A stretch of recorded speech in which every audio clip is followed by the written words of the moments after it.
देखिए, जिस तरह से डेमोक्रेसी की हत्या हो रही है, जिस तरह से सांसदों को बाहर डाला जा रहा, जिस तरह से सरकार अपोजिशन के उठाए हुए मुद्दों पे बात करने के लिए रेडी नहीं, जिस तरह से बिल्स को बुलडोज करने की कोशिश कर रहे हैं पार्लियामेंट के अंदर, इसके खिलाफ हम लोग देश भर में प्रोटेस्ट कर रहे हैं। हमारी युवा कांग्रेस के साथी पार्लियामेंटेरियन के साथ में खड़े होके उनकी आवाज़ और उनके लिए आवाज़ उठाने की कोशिश कर रहे हैं। ये सिर्फ पार्लियामेंटेरियंस का मुद्दा नहीं है, ये डेमोक्रेसी का मुद्दा है, पार्लियामेंट का मुद्दा है, राइट टू एक्सप्रेशन का मुद्दा है। तो इसमें ये सारे लोग आज धरना कर रहे हैं, हम लोग इनके साथ में आए हैं। 22 तारीख को पूरे हिंदुस्तान में प्रोटेस्ट होगा, उसमें सारे लोग को शामिल होने की अपील हम कर रहे हैं। जो रिस्पॉन्सिबल है बीजेपी का एमपी, जो पासस दिया है, जो उनको लोग साथ में लेके आए, जिसकी वजह से सिक्योरिटी ब्रीच हुआ है, उसको सस्पेंड नहीं कर रहे, उसको नोटिस नहीं दे रहे। लेकिन जो सांसद सवाल उठा रहे हैं, जो सांसद स्टेटमेंट की मांग कर रहे हैं, उनको बाहर डाल रहे हैं। इससे इनका दोहरा चेहरा इनको लोगों के सामने आता है। इसको पूरे देशवासियों के सामने जाके हम एक्सपोज करेंगे। बिल्कुल तानाशाही, बिल्कुल हिटलरशाही चल रही है। तानाशाही, हिटलरशाही, मोदीशाही एक ही है। भारतीय राष्ट्रीय युवा कांग्रेस का जो घेराव है, देश के करोड़ों बेरोजगार पढ़े लिखे युवाओं का जो मुद्दा है, उस पर ध्यान आकर्षित कर रहा है। हम नहीं चाहते कि देश के ही, भारत के ही अलग अलग राज्यों से आने वाले युवाओं ने, जो पढ़े लिखे गरीब परिवार से हैं, बेरोजगार हैं, हताश निराश होकर ये कदम उठाया है। कोई माँ बाप नहीं चाहेगा, कोई नहीं कि वो ऐसा कदम उठाए। अगर कोई युवा ऐसा ना उठाए हताशा में आकर, तो सरकार को बेरोजगारी को गंभीरता से लेना होगा। नेशनल क्राइम रिकॉर्ड ब्यूरो कहता है आंकड़े 35,000 युवाओं ने मात्र 3 साल में आत्महत्या कर ली है। सरकार बेरोजगारी को लेकर गंभीरता नहीं है। 2 करोड़ नौकरियां देनी थी, 10 साल में 20 करोड़ नौकरियों में 10 लाख नौकरियों के प्रमाण पत्र प्रधानमंत्री जी बांट रहे हैं, उठ के मुंह में जीरा है। सांसद सवाल पूछना चाहते हैं, हेमा मालिनी जी सांसद है, खुद बता रही है सवाल पूछता विपक्ष इसलिए सस्पेंड हो रहा है ना। गृह मंत्री जी सदन में नहीं बता रहे कि विश्व की सबसे सुरक्षित इमारत में कैसे सेंधमारी हो गई, कैसे सेंधमारी होगी। आपके सांसद जिन्होंने पास दिया उस पे FIR नहीं होती और इन युवाओं पर UAPA आतंक की धाराएं लगाकर खत्म कर दिया गया। उनको उनका अंजाम कानून के मुताबिक भुगतना होगा, लेकिन आगे ना हो उसके लिए क्या है। हमारे लिए बेरोजगारी सबसे बड़ा मुद्दा 24 में होगा। आज़ादी के 75 सालों में जो कहते नहीं हुआ, वो सच में नहीं हुआ कि विपक्ष के 140 से अधिक चुने गए सांसद, जो लोगों की आवाज़ थी, लोकतंत्र की आवाज़ को कुचला, उनको सस्पेंड कर। ये कोई निजी उनके ऊपर कार्रवाई नहीं है, ये आवाज़ लोकतंत्र की उन चुने हुए लोगों के ऊपर भी कार्रवाई है जिसको आपने दबा दिया है। हम डर नहीं रहे हैं, हम सदन के अंदर 22 तक तो सदन चलना है, उसके बाद भी तो एक लड़ाई है। इंडिया समूह की मीटिंग कल हुई है, कल हमारी 21 दिसंबर को कांग्रेस वर्किंग कमेटी की मीटिंग है। उसके बाद 10 लाख कांग्रेस कार्यकर्ता भाजपा के RS के गढ़ नागपुर में इकट्ठा होकर, है ना, हम तैयार है नारा लेकर बढ़ने वाले। सबके सामने है किस तरीके से सत्ता, ताकत, संख्या के बल पर चुनाव आयुक्त की नियुक्ति निष्पक्ष तरीके से हो। 5 जजेस की मुख्य न्यायाधीश के फैसले को संख्या दम पर पलट रहे हैं कि चीफ जस्टिस ऑफ इंडिया, मुख्य न्यायाधीश, चुनाव आयुक्त के अध्यक्ष की नियुक्ति में शामिल नहीं होगा। कितनी डरी हुई चुनाव है। पूरी चुनावी संस्थाओं में और हर संवैधानिक पद में हस्तक्षेप करके, कमजोर करके ये चाहती है हम 24 में जाएं और वो जीत जाएं, लेकिन हम इन्हें जीतने नहीं देंगे। देखिए किस तरीके से भारत का इतिहास में पहली बार 141 जो संसद को सस्पेंड करने का काम किया है। नरेंद्र मोदी जी विदेश में जाके डंका बजाते हैं, हाँ, भारत का मदर ऑफ डेमोक्रेसी कहते हैं। यही नरेंद्र मोदी जी देश में आ जाते हैं, पार्लियामेंट में फादर ऑफ हिपोक्रेसी करता है। ये इतिहास में पहली बार हुआ है। और देश हिंदू कतरे में, जब कांग्रेस 70 साल में था तब इनका कोई हिंदू को कतरे में नहीं था। ये 9 साल में हिंदू कतरे में आ गया। और इनका क्या है, इनका कतरे क्या है, इस देश का युवा कतरे में, महिला कतरे में, किसान, सभी वर्ग, सभी समाज कतरे पे है। उस बात को बात करने को तैयार नहीं है। इतनी बड़ी सिक्योरिटी का जो छूक हुआ है, उसको सवाल पूछे सारे मेंबर ऑफ पार्लियामेंट ने, जवाब कहाँ देना, पार्लियामेंट में देना, ये मीडिया के सामने दे रहा है।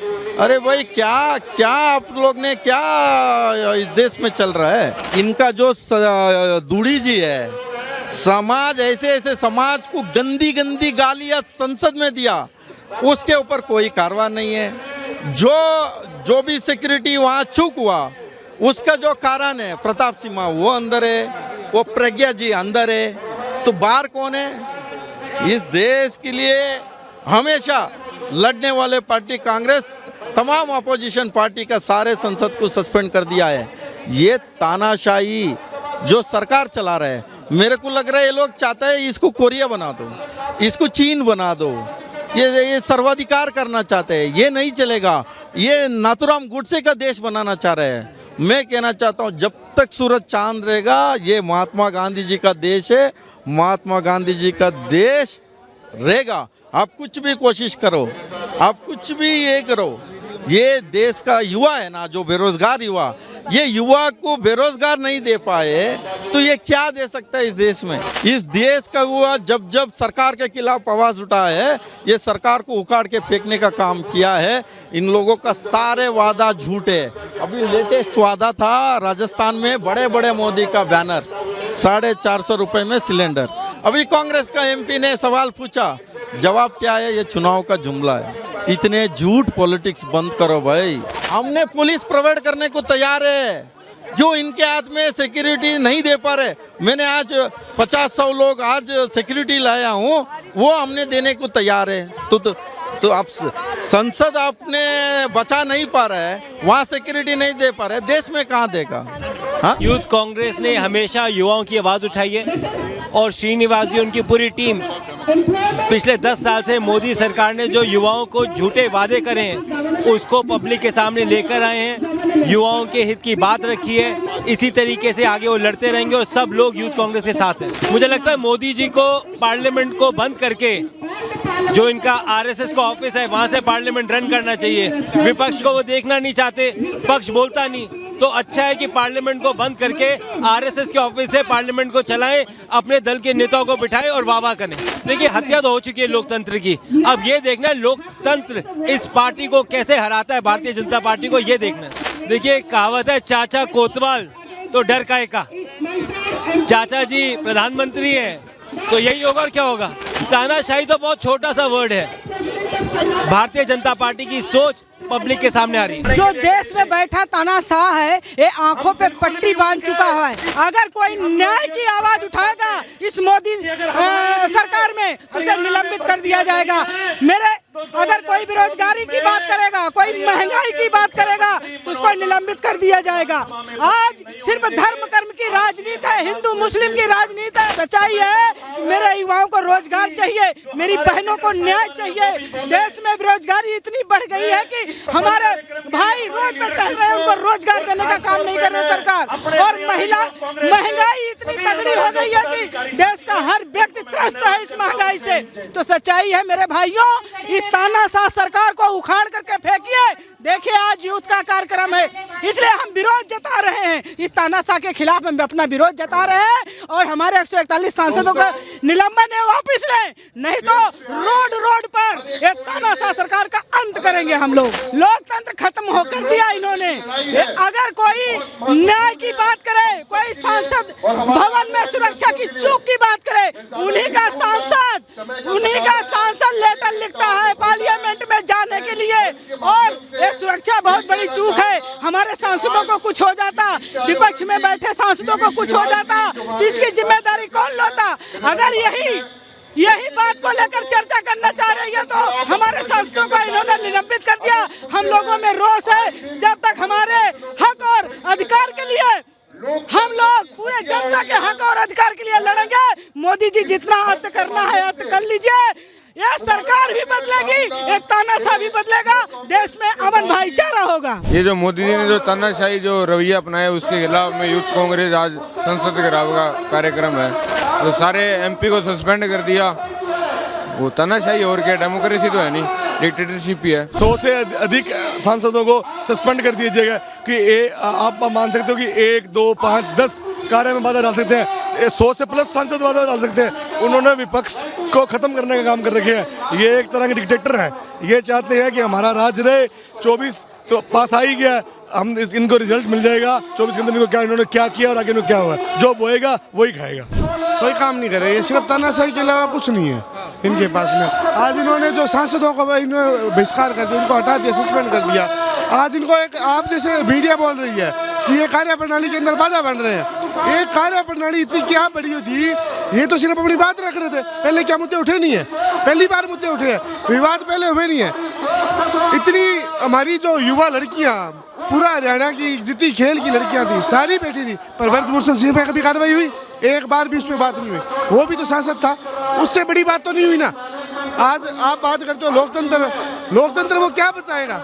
जो अपनी संसद जो नई बनी है, जिसको अपने हिसाब से तैयार किया है, उसके अंदर सुरक्षा नहीं कर पा रहे। वो बोल रहे हैं हम लोकतंत्र की सुरक्षा करेंगे, किस हिसाब से कर पाएंगे? ये 2024 के अंदर युवा, किसान, बेरोजगार आदमी सब मिलकर तानाशाह मोदी सरकारों को हटाने का काम करेंगे। तो यही तो तानाशाह राज है, और क्या है? तानाशाह राज है। आज उनको हटा दो, अब कोई बिल लेके आने, फटाफट वो बिल पास कर लेंगे, अपने हिसाब से काम चलाएंगे।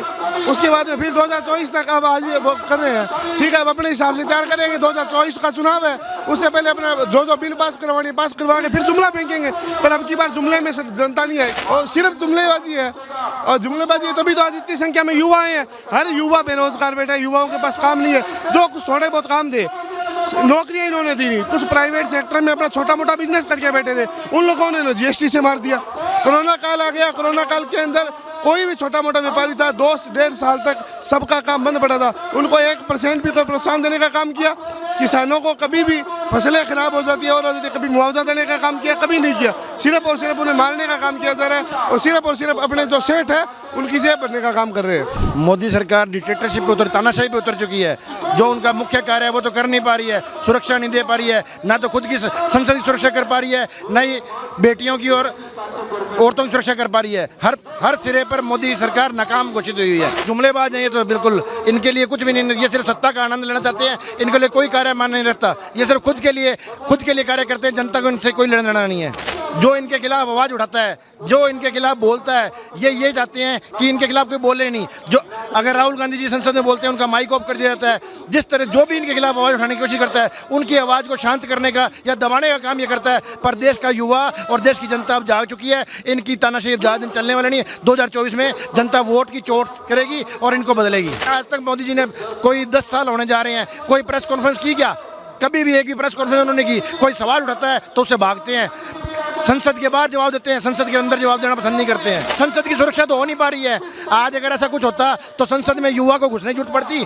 वो लोग किसी की हानि बचाने नहीं गए थे, वो भगत सिंह की तरह आवाज़ उठाने गए थे अंदर, और सोई हुई सरकार को जगाने अंदर गए थे। बीजेपी और तो कुंभकर्ण की नींद सोई हुई है। आप देख लीजिए, चाहे ओलंपियन जो हमारे थे, मेडल लेके जो लड़कियां थी, उनके ब्रजभूषण के खिलाफ क्या मामला हुआ? कुछ भी नहीं हुआ।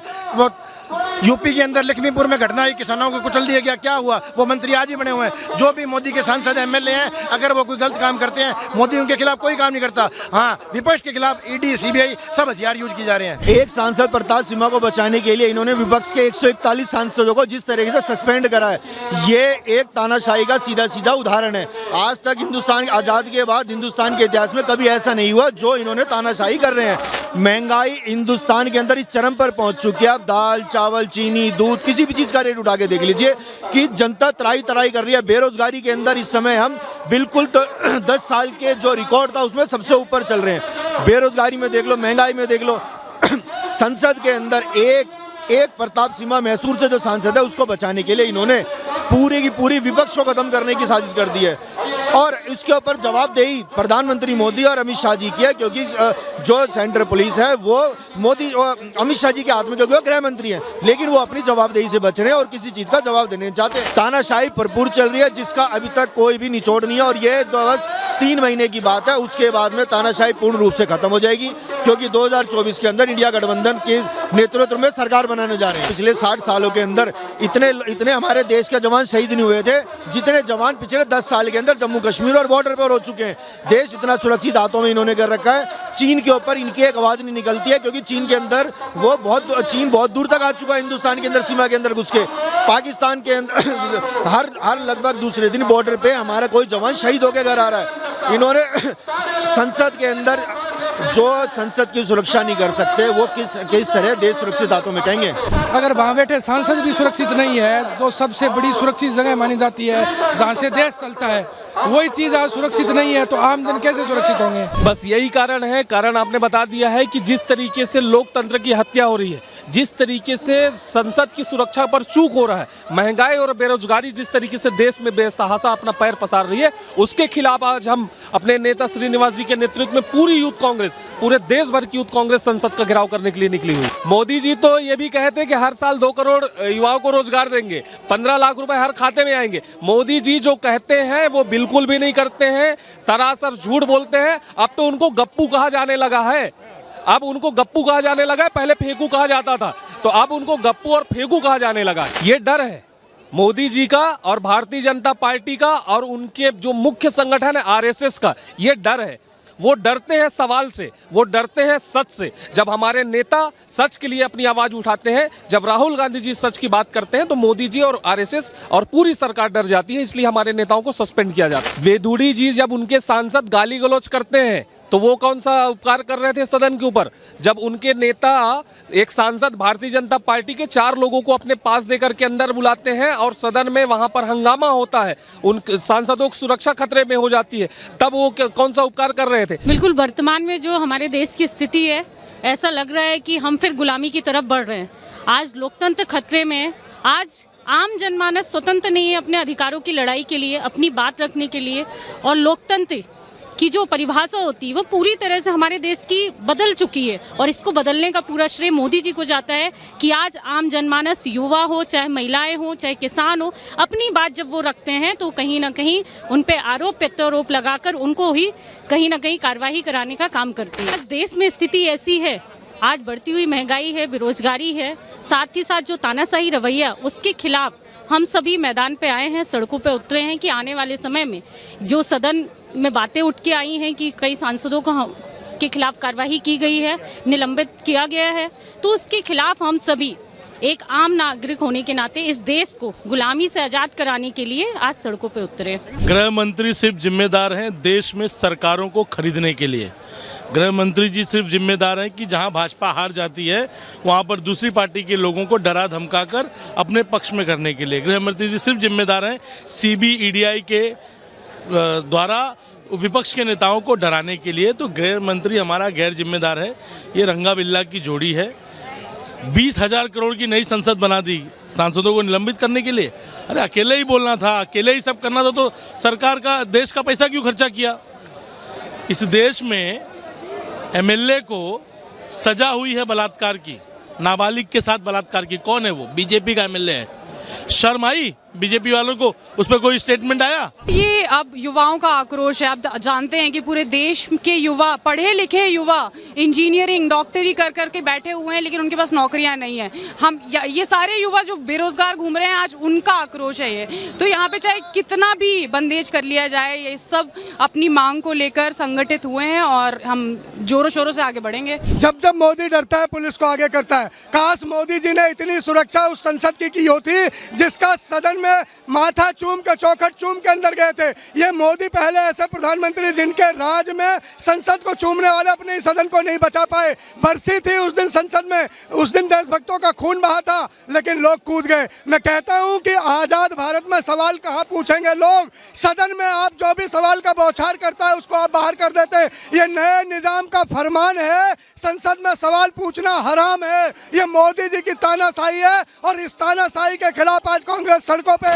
तानाशाही नहीं चलने देंगे। मोदी शाह का ये तानाशाही, 2 हाथों में सत्ता का जो केंद्र आ गया है, ये केंद्र नहीं चलेगा। मोदी जी कहते ना, एक अकेला सब पर भारी, ये एक अकेला सब पर भारी तानाशाही में होता है लोकतंत्र। जैसे आज सांसदों को सस्पेंड किया गया, न्याय की आवाज सांसदों को सस्पेंड करना, ये लोकतंत्र है? ये लोकतंत्र नहीं है भैया।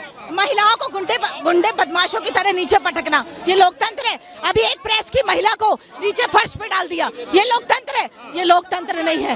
एक तरीके से पूरा सामंतवाद हावी हो रहा है। ये महात्मा गांधी के नाम से देश चलता था, महात्मा गांधी के नाम से देश चलता है और महात्मा गांधी के नाम से देश चलता रहेगा। आज जिस तरह से हम लोगों के साथ अपमान कर रहा है भारतीय जनता पार्टी अपनी विचारधाराओं के माध्यम से, जिस तरह से विपक्ष के वो तमाम नेता को सदन से बर्खास्ती कर दी है, इस हिसाब से हम लोग 15 करोड़ जो मतदाता है, हम जैसे युवा, उनकी आवाज़ को बंद कर दिए। ये क्या दर्शाना चाह रहे हैं? हम लोगों ने 300 गुलामी को बलिदानों से आज़ाद कराया, उस आज़ादी को ये फिर से गुलामी की जंजीर में जकड़ा चाह रहे हैं। हम युवा युवा घर में नहीं बैठने वाले हैं। ये डर सरकार की तानाशाही रवैये को दर्शा रहा है कि किस प्रकार आज देखिए महिलाएं भी अपने मांगों को लेकर, जिस प्रकार स्मृति ईरानी जी का मेंसुरेशन लीव पर एक शर्मनाक संसद के अंदर हमें बयान सुनने को मिला था, उसके विरोध में आज महिलाएं भी बड़ी संख्या में मौजूद हैं। लेकिन उन्हें भी आप देखिए किस प्रकार डिटेन किया जा रहा है, कार्यकर्ताओं को किस प्रकार खदेड़ा जा रहा है, बल प्रयोग किया जा रहा है, जो तानाशाही पूर्णतः तानाशाही है। किस प्रकार एक शांतिपूर्वक विरोध प्रदर्शन के खिलाफ बल प्रयोग किया जा रहा है, ये तानाशाही नहीं कहेंगे तो क्या कहेंगे? अरे राजनीति जिसने की है वही सिर्फ राजनीति की बात करेगा। जिसने जनता के लिए खून बहाया हो, अपने परिवार की शहादतें दी हों, वो जनता के मुद्दों को उठाता है। नरेंद्र मोदी डरपोक नहीं, महाडरपोक है। इस समय देश में एक ऐसी पार्टी है जो अलोकतांत्रिक है और उस अलोकतांत्रिक पार्टी का एक डरा हुआ तानाशाह बार बार अपने डर का परिचय दे रहा है, बार बार सबूत दे रहा है कि मैं जनता के सवालों के जवाब नहीं दे सकता, मैं विपक्ष के सवालों के जवाब नहीं दे सकता। और आपको एक बात याद दिला दूं, ये वही कांग्रेस है जिसने आज़ादी से पहले इस देश को आज़ाद कराने के लिए सोचा नहीं था कि गोली सीने में लगेगी कि गोली सर में लगेगी। और ये उसी कांग्रेस के बीच हैं यूथ कांग्रेस कार्यकर्ता, ये सर पे कफन बांध करके निकले हैं अपनी जान की बाजी कुर्बान करने के लिए। इस देश का प्रधानमंत्री इतना डरपोक है कि उसी की संसद में, उसकी बनाई हुई संसद में, उसी के सांसद की सहमति से जब लोग अफरा तफरी का माहौल क्रिएट करते हैं, वो अपने सांसद पर कार्रवाई ना करके इस देश के 142 सांसदों को निलंबित करने का काम करते हैं। ये दर्शाता है कि नरेंद्र मोदी डरपोक है, नरेंद्र मोदी कायर है, इस देश का प्रधानमंत्री निकम्मा है। ये तानाशाही नहीं, ये महातानाशाही है। लेकिन यूथ कांग्रेस का एक एक कार्यकर्ता सर पे कफन बांध करके निकला है। हम मर जाएंगे, अपने शरीर की एक एक बूंद, एक एक कतरा बहा देंगे, लेकिन इस देश की जनता की लड़ाई को लड़ते रहेंगे। तुम्हारा सांसद जिसने इस देश की संसद की कार्रवाई को बाधित करने का काम किया, तुम्हारा सांसद, आपने उसे तो निलंबित नहीं किया, वो तुम्हारे बगल में बैठा है जिसने पास दिए 2 अज्ञात लोगों को अंदर घुसने के लिए। आप कल्पना करके देखिए